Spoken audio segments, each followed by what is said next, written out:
On Senators, your daily podcast on the Ottawa Senators. Part of the Locked On Podcast Network. Your team every day. Welcome inside episode 416 of the Locked On Senators podcast. I'm Ross Levitan, back on the outskirts of enemy territory in Winnipeg, Manitoba, alongside Brandon Piller up in the Blue Mountains. And all I have to say is that it's a good thing we had 48 hours to decompress after that wild finish of Saturday's loss to the New York Rangers. We'll have a full recap of that game and then look ahead to another opponent. And this one, the Sens haven't had much success against. Only 2 wins in the last 17 games against the Washington Capitals. What can they do tonight to end that stretch? We'll ask Pilsy about that. We'll touch on Ovi's career numbers against the Sens. And on Friday's show, we mentioned that Ottawa could be active in the trade market. Well, they were. We'll give you the rundown on Dylan Gambrell, the newest Ottawa Senator. All that and more. This is the Locked On Senators podcast, your team every day.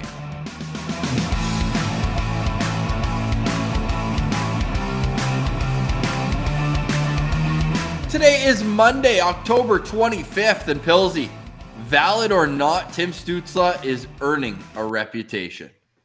Yeah, I mean, anytime you get a skilled young player like this, they're going to get a lot of attention on them. And the thing is, too, look at all the penalties that Tim Stutzle has drawn, and they've been legitimate penalties. And then to call that last one an embellishment penalty was, I don't know. Some people are saying it was a makeup call for earlier on a play that maybe he should have been penalized on, but you can't manage a game like that if you're the ref. So, Ross, I don't think I need to get your opinion on what you thought of the refs in that game. But overall, that is a tough game to drop for the Senators up against the New York Rangers. But we got a lot to get into in this episode. Yeah, we certainly do. So the Senators are coming off a very disappointing loss. They were up 2-0 going into the third period. You're all excited. Sorry, not going in, but it felt like it because Josh Norris scored about 40 seconds in to the final frame. It was 2-0 with 6 minutes left. And then Chris Kreider running into a goalie. A tale old as time, I tweeted out at Sens Central. This one, however, not on purpose. I think we can pretty clearly say he was trying to get out of the way. Unfortunately, Matt Murray gets hurt on the play, and it's all downhill from there. Anton Forsberg comes in cold after sitting on the bench for 2.5 hours, lets in 2 goals on 3 shots, and the Rangers win 3-2, the final score. What was your immediate takeaway following that game, refs aside?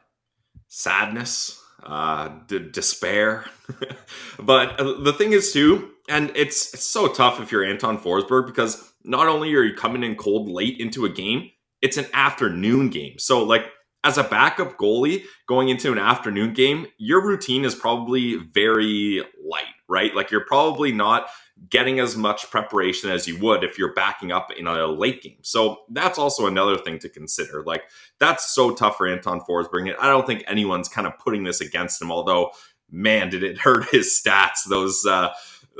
I think he only had 1 save. It was two goals on 3 shots. Yeah, that's tough for the goals against average and the save percentage, but he'll bounce back from that as he is the starter for tonight's game. But basically, it's cliche, but it's cliche for a reason. You got to play a full 60. You can't win a game in 54 minutes if you're the Ottawa Senators. You need to hold on to that. And they got some momentum goals, Ross, like we always talk about. Nick Paul, how about that goal to start off that game? The celly was electric, an amazing pass from Tim Stutzle. And the Sens were absolutely buzzing. They were dominating. They were getting good chances. Matt Murray was standing tall. He was doing so well before he got hurt. Yet again, it's the Matt Murray story.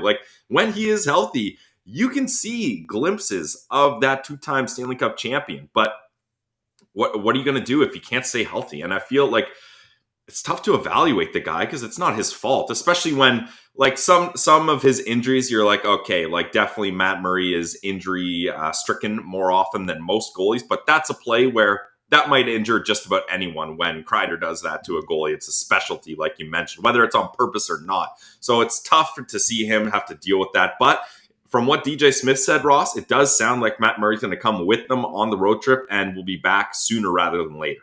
The Senators finishing up a stretch tonight that sees 5 of their first 6 games on home ice, looking to get back to 500. We'll have a full preview later on, but on Matt Murray, I thought he did a good job of staying locked in during a second period where the New York Rangers didn't have a single 5-on-5 shot against him. That is a hell of a defensive effort by the Senators. They had 4 shots in the period. 2 were on the power play, and 2 were at 4-on-4. Meanwhile, Tim Stutzle, I mean, this is pretty much the story of the game, right? We'll get into the greasy hit from Chris Kreider on Josh Norris that ended this one. But through 2 periods, Tim Stutzle had drawn 3 penalties. Yeah. Now, 2 of them were clear breaks. Like, I don't know how you expect Tim Stutzle to stay on his feet. He's coming in full speed. He's 19 years old. I think that with time, he will learn. But the way he goes down, I can see why people are getting on him for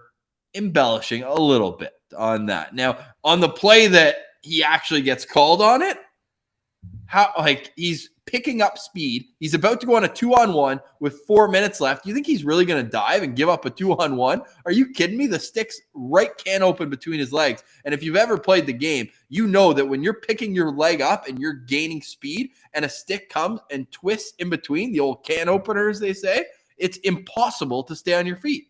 Yeah, I mean, that's like a Tour de France cyclist going full speed down a hill and some kid throws a stick in between his spokes, right? Like, that's what's going to happen. That's just the laws of physics and gravity. Now we're scientists on this show too, but like, there's nothing you can do. And yeah, I get what you're saying. Sometimes when he falls, he makes a bit of a spill of it, but when you're going balls to the wall, like, that's going to happen when you fall. So I don't know. That's it's tough, and I love seeing frustrated Timmy in the penalty box, just being like, "What? I know. What is that call?" That's just so classic. But that's a tough one for sure. Yeah, and the refs, the Matt Murray injury, it all kind of led up to the perfect demise, and that's tough if you're the Ottawa Senators. But these are lessons that the Sens are going to have to learn. Like, sometimes things just are not going to go your way. The hockey gods will smite you from time to time, and you have to battle through that. So that's a scenario where they weren't able to battle through,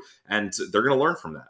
They certainly are, and it sounded like the boys bounced back, had a great night out in the market with our boy, Laleem's Martian as well. What a hero, eh? Now he's the biggest Uncle Deli fan going as he hooked them up with the whole behind-the-scenes. Mr. Hollywood getting premier access. The camera loves him, eh? And now the boys love him as well. But going back to that game, so frustrating. But you're right. It's a learning experience early in the season. 82 games, right? For the first time since 2018-19. Yeah. So you do have an opportunity here to continue to grow as a unit, and hopefully Matt Murray gets back, because he made some 10-bell saves. Holy. And when he's on his game, man, he's looking confident. He's a big guy in the crease and can take up lots of room. And when that rebound control is good, he's a hell of a goalie.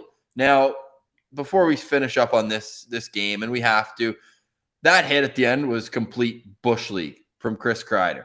Complete Bush League. 10 seconds left in the game. Norris is a left-hand shot coming behind the net on his backhand. The numbers are facing out the entire way. They play on November 20th, and all I'm going to say is that Chris Kreider better be prepared for that one. Yeah, I mean, but are we surprised? Like, Chris Kreider, he plays on that edge, and he often crosses that line. Like, he's a good Ridley Gregg type player, right? Like, they're always pushing that boundary, and sometimes you push a little too far, and that's what happened on that play. So Chris Kreider, the Sens definitely took note of that, and they got his license plate burned in their brains. They're ready for him next time. Credit to Brady Tkachuk for making sure Kreider knew he was like, that's not cool, but not giving up the power play that Ottawa had one last chance to go at, right? Kept his gloves on, little face wash. It was kind of a weird play because they were both skating super fast through the neutral zone. It looked kind of strange, but hey, that's the kind of play you take a number, and buddy, you just made the list. And as I said, these guys are back in Ottawa on November 20th, so less than a month before the reunion. Now, as for the refs, and we don't talk about this refs on the show, it's all class, but if we did, we would say that they missed 2 icing calls at the start of the game, an offside where they all had to get together and figure out where the puck was. This was just a complete clown show in the stripes. And to take it a step further, there's a picture that came out. Alex Lawler tweeted out after the game. The Rangers played with 6 guys for like a minute during the second period and still couldn't get a shot. 5-on-5. Afternoon game for the refs. They didn't get their proper naps in and stuff like that too, I guess. I don't know. Unbelievable. That being said, Ottawa, I would say that was their best overall effort of the season. Would you agree with that? Yeah, I mean, definitely through the first 54 minutes. Yeah, I could get on board with that. Exactly. But I thought they played a good game up against the Sharks as well. That game against Dallas was solid too. So they've had some good outings. But yeah, the first 3 quarters of that game up against New York, they were dominating. And even when New York was getting chances, Matt Murray was there. There wasn't a rebound. Everything seemed under control, which for a young team, if you can control the pace of the game, you're going to have much more success rather than if you're on your heels trying to catch up, which the Senators last season were doing a lot of. Whereas this season, they seem a lot more cool, calm, and collected, which is great. So hopefully we can keep that going, and hopefully up against this Washington Capitals team who are dominating so far, they can play a full 60. Just before that Tim Stutzle embellishment call, it was 2-1 at that point, and it was on that first goal scored by, who else? Chris Kreider, that injured Matt Murray. What did you think of Parker Kelly's penalty in the offensive zone? Yeah, that's a tough one to take, and I think anytime you get sent down, like, I'm not going to say that was the reason, but definitely that's something that DJ Smith is looking at and being like, okay, maybe I got to rein back my love for Parker Kelly here. Maybe he shouldn't be a third-line player in the NHL just quite yet, and let's get him back down to the AHL for a little more seasoning. But that's fine. Like, Parker Kelly was kind of, I don't want to say far down on our list of NHL call-ups that were going to stay up, but definitely he's not one of the top 3 guys that you thought would stay up there for a long time. We had Agzino as a guy that was going to do that. Sokolov, his name gets thrown around there. Logan Shaw's been up for a while. So I think it's okay that Parker Kelly gets sent down. He had a good showing here, but that hooking penalty, that's tough to watch for sure. That was very tough. And I'm not going to say it was the reason he was sent down, but I'm not going to say it's not the reason that he was sent down. It's related. I think we can both agree it's related. Yeah. Also, Brady Tkachuk, stick taps, playing in his 200th career NHL game, and he got in his 15th career fight, going toe-to-toe with Jacob Trouba. That one, fight. It seemed like it was just like, let's get the feet wet. Let's go. A couple cross-checks in front. Let's just drop the gloves. Let's settle this like men. And according to hockeyfights.com, Pilsy, Brady Tkachuk is 12-3 in NHL fights. I believe it. Oh, yeah, for sure. Like, if I just quickly racking my brain, thinking of the fights he's been in, I can't think of a fight that I was confident he lost. Right? I got one. Jonathan Ericsson against Detroit in his rookie year. He fed him. Rookie season, yeah. Exactly. That'll happen. But then with Blake Wheeler, he gave him too much respect because Brady came over after a greasy hit from Blake Wheeler. He dropped the gloves, but then he let Blake Wheeler throw the first punch. Yeah. And then I would say that was one of the other ones he lost. And then last year, Zach McEwen got him in round 1. And then they fought later in the year, and I think Brady got the edge. And I mean, in some of those examples, especially Zach McEwen, no offense, but like, if he doesn't win that fight, what else is he doing for your team, right? Whereas Brady, if he loses the fight, he'll still probably play 18 minutes, get 5 shots on goal, 6 hits, and maybe a goal and an assist splashed in there too, right? So if you're going to lose to the big boys, that's understandable. One of my favorite moments from Brady's rookie year, and of course, that was the height of the rebuild, or the low, I should say, the depth of the rebuild. Yeah, depends how you look at it, yeah. First time I got to see Brady live, it was in Ottawa against the Washington Capitals. And if you're remembering the hit I'm talking about on Tom Wilson, you know, where he tracks him all the way down and then right behind the net, they meet and Wilson just went completely horizontal in the air. They both end up falling, huge collision. And then Tom Wilson smiling after, just like, I love that. So, hey, look out for those two tonight. We're also going to have a full preview coming up of that game. We're going to touch on Dylan Gambrell, the newest Ottawa Senator, the unsuccessful weekend for the Belleville Sens. And how do you stop Alex Ovechkin? Well, people have been asking that for nearly 2 decades. So I'll pose that difficult question to Pilsy. But first, a word from our friends at DirecTV Stream. Does this sound familiar? You've got one device that lets you catch the game live, another that lets you stream your favorite shows. You're watching sports highlights on your phone, and you've got your neighbor's best friend's login for the good stuff. Well, I want to tell you about a simple way to get all that entertainment you love without the hassle, and a great way to finally get your TV together. It's called DirecTV Stream, and it brings your live TV and on-demand favorites together like never before, so you can watch your favorite sports, movies, and shows all in one place. That means no more juggling remotes and no need to buy another device ever again. The best part is there's no annual contract. So get rid of the clutter and the confusion and get your TV together with DirecTV Stream. You can learn more at directtv.com. That's directtv.com. Compatible device required. Content varies by package.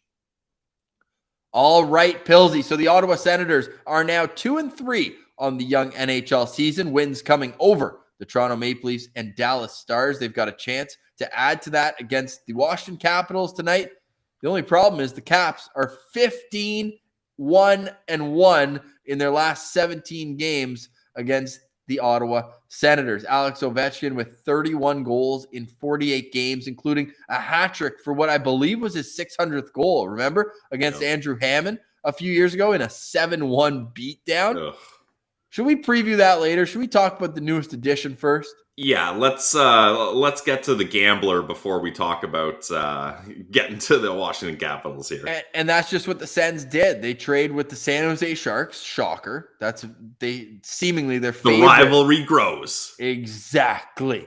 So with that said, Dylan Gambrell comes to Ottawa in exchange for a 7th-round pick. Gambrell was on waivers 2 weeks ago, but of course, at that point, Shane Pinto's injury wasn't there, and the Sens are just so thin at center. So they end up sending San Jose their own 7th-rounder back that was acquired for Christian Jaros. Now, Gambrell seems like he had a few ups and downs, but the scouting report is a defensive-minded center. How do you think he'll fit in?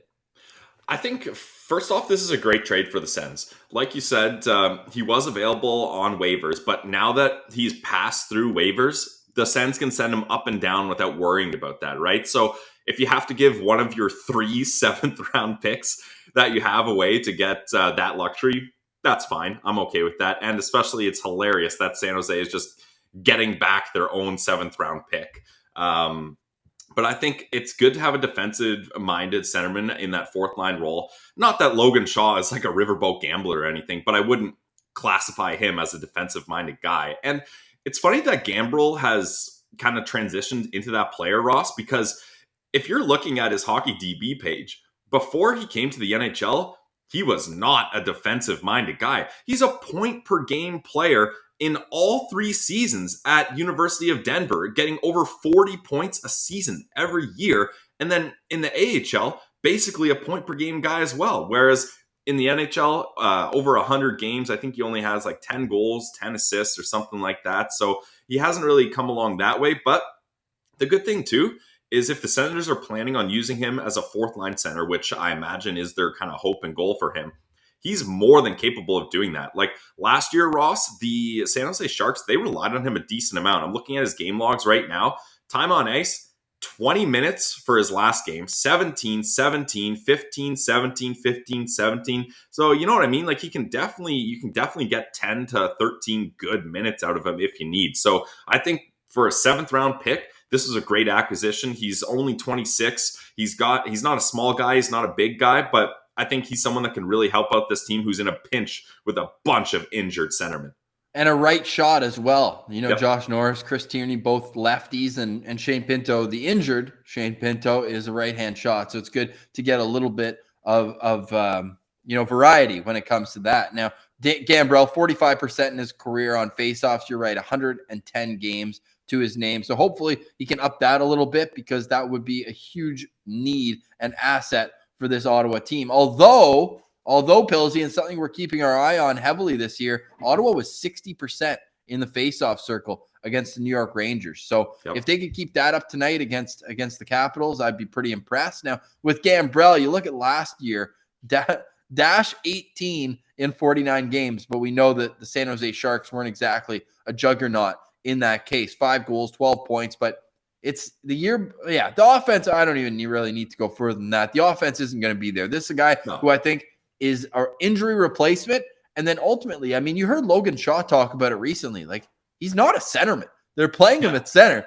But before this year, he had barely taken faceoffs, barely played the middle of the ice. And he's been good in the faceoff dot, which is hilarious. Ironically, he's been the best faceoff guy this season. But I think in a perfect world, you're not having Scott Sabrin in the lineup, although it looks like he'll play tonight. You move Logan Shaw over to right wing. and then Dylan Gambrell moves down and can play fourth line center. He's making $1.1 million, so it's not like he's on a league minimum contract or anything, but I think that it's a good depth pickup. It's certainly not an exciting one like a Dylan Strome or a Claude Giroux or obviously this is a pipe dream, but Jack Eichel. Like, it's not one of the top end guys that are out on the market, but it solves a need, and you're giving up a 7th round pick. And you had 3 7th-round picks. Like, come on. And one next year for Goody. Remember that? Yep. So Gambrell, we'll see what he brings. And if it doesn't work out, you put him on waivers, and if he clears, he goes. He doesn't need waivers, Ross. That's the beauty of it, right? Because he cleared waivers with the Sharks. So that's why the Sens could have grabbed him off waivers, but then he still needs to clear waivers again. Right. So he's already passed, so he's already good. So that's part of the value they get there. Okay, great. So we'll keep an eye on how he fits in. Won't be in the lineup tonight. No. Again, we'll touch on that in just a moment. Pilsy, do you want to give us a quick word from our friends at Built Bar? Absolutely, guys. You already know I love Built Bar. They are the protein bar that tastes like a candy bar. They're constantly coming out with amazing different flavors. And the best thing, no matter what new flavor they have or old flavor, there's one thing you know. Every single bar is covered in 100% chocolate. They're soft, they're easy to chew, they're low calorie, low sugar, but high fiber and high protein. That's what you want from a protein bar. And normally, a healthy protein bar, it's not going to taste good. That's kind of the trade-off you got to have here. Well, with Built Bar, you can have both. There's so many good flavors, and Built Bar likes to get a little creative too with their flavor. So you can try different stuff. Like, this is a flavor that I haven't tried yet. I'm stoked to try it though. Cherry lime Built Bar. So you're getting cherry and lime mixed with chocolate. We'll see what kind of combination that gets you, but there's only one way to find out. You got to try it for yourself. And the best way to do that, Ross, is to go to built.com and use our promo code LOCKED15 to get 15% off your next order. So if you want to try these protein bars that I've been raving about for years, literally years now, and they're still good, and they keep on getting new flavors, head to built.com today. Use our promo code LOCK15. We're hooking you up because you guys are loyal listeners, and you'll get 15% off your next order. It's Built Bar, the protein bar that tastes like a candy bar. All right, Pilsy. So the Ottawa Senators hosting the Washington Capitals tonight. One of the league's undefeated teams in regulation. They're 3-0-2 on the season. It's a team that we know is very top-heavy. That top line, man, Oshie and Ovechkin and Kuznetsov. Those guys, they have so many offensive weapons. The core is more or less intact from the team that won the Stanley Cup. You look at the back end with John Carlson still there and the like of them. So when you're the Ottawa Senators, how do you approach this game as somewhat of an early season measuring stick? Yeah, I would say this is definitely a measuring stick game. This is probably the best team they've played so far. Actually, definitely it is. Like, the most competitive, probably the most deep. Well, the Rangers actually are kind of close there, but I think the Washington Capitals, I mean, when you got Alexander Ovechkin, who has 10 points in 5 games, he just dominates. And you were talking about some of those, some of the top players, Ross. I was looking at their stats today, and these guys are not missing a beat. Alexander Ovechkin, shooting percentage, 25%. Kuznetsov, 21.1. Anthony Mantha, 20%. Dmitry Orlov has a 14.3% shooting success rate. So, like, these guys are getting their chances, and they're putting them in the back of the net. So the Sens are really going to have to watch out. And not only are they scoring goals, but like DJ Smith mentioned, that's a team with size. You start looking at Alexander Ovechkin. You start looking at Tom Wilson. You start looking at Anthony Mantha, Dmitry Orlov, like I mentioned. Like, these are big players that, if you're not careful, not only can they score on you, but they can cause some physical damage as well. They certainly can. And if you're looking at it from a local standpoint, former, Almer native, Hendrix Lapierre, first-round pick from a couple years ago. He scored his first goal in his first NHL game after idolizing Ovi growing up. So that's a pretty cool story in itself. He's been a healthy scratch the last 3 games, but coming back to his hometown, you got to expect that he finds a way into the lineup. Now, all that being said, we don't know who the goalie's going to be yet tonight as we're recording. Just about 11 a.m. I'm pretty sure Forsberg is going to be the guy. No, not Forsberg. For the Caps. Oh, for the Caps. Oh, okay, yeah. I'm not sure there because Vanacek's been outplaying Samsonov. So either one would be a tough battle for this Sens team. Yeah, that's just it. So when you're looking at a team that has the experience that they have, I think you're just looking to weather the first 5 minutes. Make sure that you're not giving up 2 goals as we've seen this team do in the past, and then just go toe to toe. Don't be shy. Be that aggressive young team and play with a chip on their shoulder. Because if you're the Sens, man, you felt like you got robbed on Saturday afternoon when you could have had 2 points. You end up with none, not even the OT point like Washington's been able to accomplish in 2 of their 5 games this year. So when you're looking at this matchup, to me, it's please have some discipline. We can't get penalties the way that the team had on Saturday or in games prior, because this Caps power play, I think if you set this to the last 10 years, Washington probably has the best power play in the league, and it's the same suspects every single time around. So if my key to victory here is keep the Caps off the power play, and especially Ovi. You know exactly where he's going to be every single power play, but nobody can stop him. So that's my key. If you're the Senators and you're trying to stop the Caps, what's your move tonight?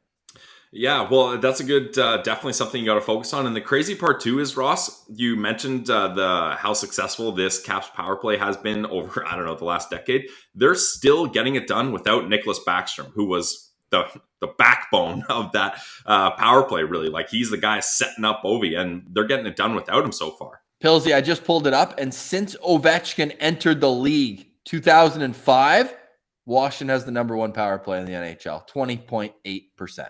Yeah, bang on. Yeah, that's not surprising. It's crazy. But the thing that's scary, Ross, too, is we're talking about their power play. This is a tough team to play against 5-on-5 as well. All season long, they've only allowed 3 5-on-5 goals. That's the best of any team in the entire league. So they're going to beat you on the power play. You can't score on them 5-on-5.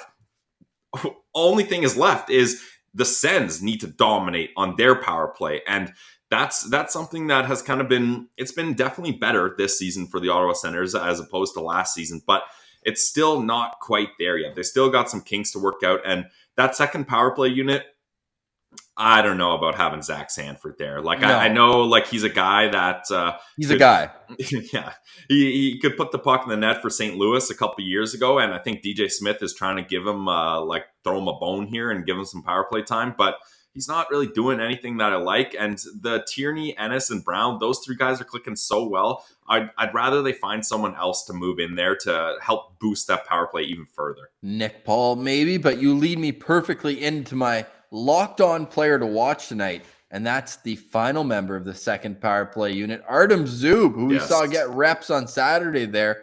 I think this is a great move. He said he hasn't really played on the power play going back to his days in Russia, but don't you think he has a skill set to be able to contribute on that man advantage?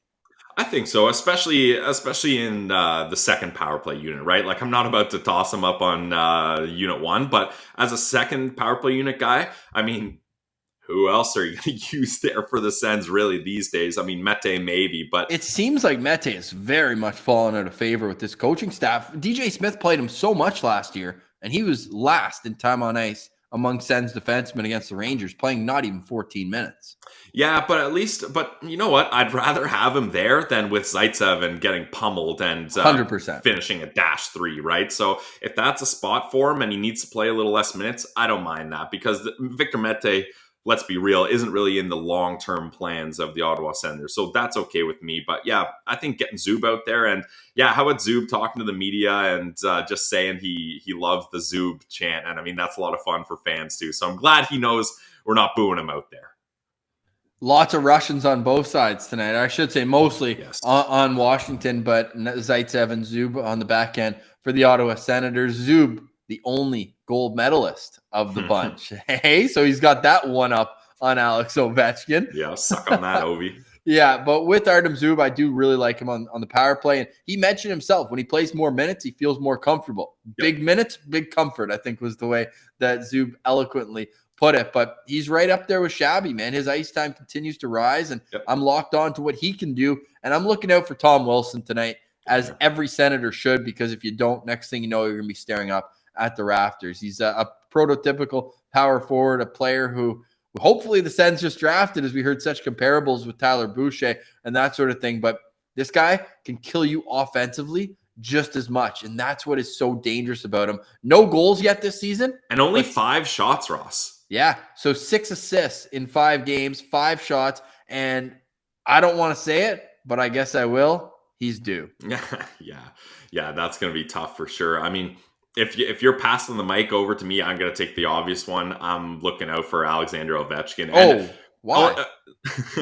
I don't know. I heard he's good or something. But the thing is, like, anytime Alexander Ovechkin's playing, it's almost impossible not to be watching him. You know what I mean? Like, he's such a buzzsaw out there on the ice. Like, he doesn't finish his checks. He fully each check he has is a steamroll. Yeah, like it's Tyler Klevin in the NHL, basically. Like, I'm not playing trying forward and scoring 735 goals. Same offensive upside. Yeah, exactly. So that's the thing with Alexander Ovechkin. Like, he's out there to kill. He's got killer instincts. So it's impossible not to watch number 8 out there. So I'm sorry that I took an obvious choice and that everyone else would have taken that, but you got it. No, I'm glad you mentioned that. We're going to get to your locked on player here before we wrap up. But unless Ovi does something he's never done before, Ottawa will avoid being a direct part of history tonight. Unlike when I mentioned earlier when he scored his 600th goal against the Senators. He's 6 goals behind Brett Hull right now for 4th on the all-time list. That is such an incredible accomplishment. I'm going to pull it up right now for the people who are watching on YouTube. The top 10, it feels like every other night he's passing someone. Like this year, he's already passed Marcel Dion. He came into the season 1 goal behind him for that 5th spot. And man, you just look at the amount of games played. And like I said, I'm pulling it up right now on our YouTube, and he's below everybody who's ahead of him on this list. Like the names ahead of him, these are like the heavy hitters in NHL history. The only players in NHL history to have more goals than Alex Ovechkin. Oh, my God. Jaromir Jagr. Brett Hull is 6 goals ahead. Jaromir Jagr is 31 goals ahead. Gordie Howe is 60. See the math here. 66 goals there ahead. Go. And then still a ways to go to get to the great one. Yeah, that's Wayne like Gretzky. 159 exactly. goals away. Man, but Gretzky played 285 more games. Yep. So can he get there? That's the classic question when Ovi's in town. When it's all said and done until he gets there. When it's all said and done, you believe that Ovi will be the number 1 goal scorer in NHL history? He won't. I'm so confident in knowing he won't stop till it's done. Like Ovechkin might be playing on one leg, and then when he finally gets goal number 895, he might just skate off the ice and retire right there. So I'm also pulling up Cy Denny, Ottawa Senators legend, 4-time Stanley Cup champion with the Ottawa Senators, 1920, 1921, 1923, 1927. What a wagon. However, the reason for that, born in 1891, but the two of the 5 players who have more goals per game than Alex Ovechkin are like old school names, Cy Denny and Cecil Babe Dye. Like, that's how far back you have to go. Cecil died 203 goals in 272 games. Yeah, probably. But in modern day history, Mike Bossy is number 1 in goals per game. Mario Lemieux is number 2. And then it's Pavel Bure and Alex Ovechkin. Ovi is just ahead of Wayne Gretzky in goals per game. Like that, this guy, you're watching history tonight. And I hope the Sens fans can appreciate that on the other side. Pilsy, before we wrap up here, who's your locked-on player for the Ottawa Senators? My locked-on player for the Sens is going to be Alex Formenton. I've anointed him my guy this season, and we haven't seen a whole lot from him since the opener. Like, a bit to be desired, for sure. That's the thing. So I want to watch. We're talking about how big this team is. Well, usually when you're this big, you're not that fast. And we want a guy like Alex Formenton to take advantage of that. I was saying that's what I wanted the Sens to do up against the Sharks, is use their speed. But I think their speed can be an even bigger advantage up against a more veteran Caps team. So I want to see Formy really use his speed here. And he doesn't need to score a goal or do anything crazy, but just get some chances. Like really show yourself. Let me see a highlight play. That's what I'm looking for from Formy. And for the Ottawa Senators, the expected line tonight, again, I'm just pulling it up here on YouTube. You can subscribe to our YouTube. We're so close to 1,000. So close. It would go a long way. We just had our biggest week in Locked On Senators history, cracking 9,000 downloads. And we can thank each and every one of you for that. Again, you can follow us on Twitter at Sens Central, LockedOn.Senators on Instagram. And the Senators are lining up like this tonight. It's Norris, Batherson, and Tkachuk. No surprise. And this second line, I loved their game against the New York Rangers, especially Nick Paul and Tim Stutzle. A little chemistry there. Connor Brown at right wing. Now, with the injury to Shane Pinto, Nick Paul, yes, moves to center. And instead of Parker Kelly, now it's Tyler Ennis moving up to the third line. He'll play right wing alongside Chris Tierney and your boy, Alex Formenton. The fourth line, let's hope they don't play too much, is Logan Shaw in between Zach Sanford and Scott Sabourin. The triple S line seated on the bench, hopefully. And then on the back end, it's Shabbat Zub, Holden Zaitsev. Holden remains one of the best stories here for the Senators early in the season. And then Mete and Josh Brown. Pilsy, Anton Forsberg starts in goal. Love it. Bit of a revenge game for him after 2 goals on 3 shots. Definitely, yeah. And I mean, like we said, it's not really his fault. And I just want the Sens to really have a full effort here. Like, let's be honest, this is a team that's probably going to out-muscle and out-talent the Sens. So let's just see you give a good effort and a bounce back from that disappointing last 6 minutes of the last game. 7 o'clock puck drop. Again, we'll follow along at Sens Central tonight. Thanks so much for listening today. For Brandon Piller, I'm Ross Levitan. This has been the Locked On Senators podcast. Your team every day.